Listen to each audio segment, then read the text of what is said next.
It's the evening of September 4th, 1936, at Abingdon airfield in England. The light is fading. Ground crews move quietly around a single aircraft, preparing for departure. The plane is a Percival Vega Gull, a small single-engine monoplane. Its pilot is not surrounded by a crowd of reporters. There are no searchlights, no ceremony. Just a woman preparing to fly into the darkness over the Atlantic. Her name is Beryl Markham. In 1936, most pilots who attempted the Atlantic crossing flew west to east. That direction allowed the aircraft to ride the prevailing winds from North America toward Europe. The winds helped, the winds carried.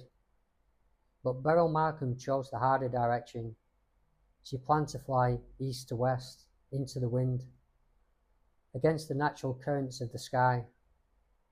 Markham was already an accomplished pilot. Born in 1902 in England and raised largely in British East Africa, modern-day Kenya, she had grown up around horses, wildlife, and wide-open landscapes. She became one of the first licensed female bush pilots in Africa, flying supplies, mail, and passengers across remote regions where navigation often depended more on instinct than instruments. Flying long distances alone was not new to her, but the Atlantic was something different. The east to west crossing presented major challenges. Headwinds slowed aircraft dramatically. Fuel margins became tighter. Weather systems could build without warning. And navigation over the ocean in the 1930s relied on dead reckoning, limited radio communication, and celestial navigation. If something went wrong far from land, rescue options were almost non-existent. Markham departed Abingdon, England, late on September 4th. Her destination was New York.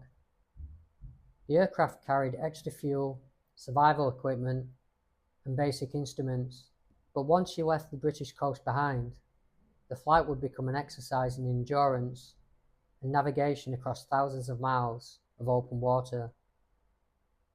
The journey quickly became difficult. Historical accounts describe severe icing conditions, thick cloud, and intense fatigue as the aircraft moved westward across the North Atlantic. At times, ice reportedly built up on the wings and propeller. Strong headwinds slowed her progress. Visibility often disappeared into cloud and darkness. In later recollections, Markham described battling both the aircraft and exhaustion during the long night. After roughly 20 hours in the air, the Vega Gull approached the coast of North America, but the aircraft was in trouble. Ice accumulation and fuel limitations forced Markham to bring the plane down before reaching New York. She landed in a peat bog near Beryl, Nova Scotia, on September 5th, 1936. The landing damaged the aircraft, but Markham survived the crash. Local residents soon reached the site. Despite the rough landing, she had achieved something remarkable. Beryl Markham had completed the first successful solo flight across the Atlantic from east to west by a woman. And more broadly, one of the earliest successful solo east to west crossings of the North Atlantic by any pilot.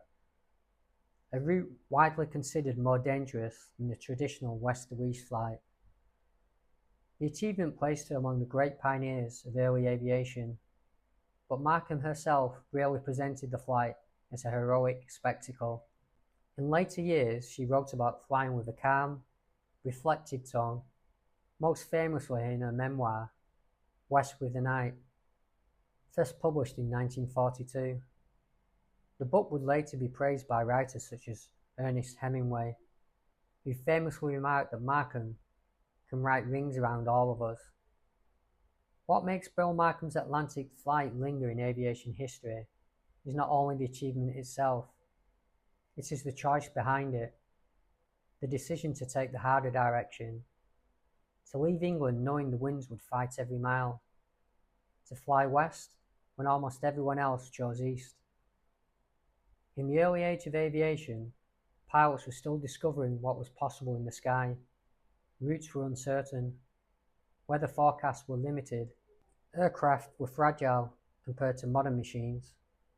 Yet individuals like Markham pushed those boundaries not with dramatic speeches, but with quiet departures into the night. When her Vega Gull lifted from Abingdon in 1936, there were no guarantees, no satellite tracking, no search and rescue network waiting offshore, only a small aircraft, a vast ocean, and a pilot willing to fly against the wind. And sometimes, in the history of exploration, that decision, choosing the harder direction, is the moment that defines the journey.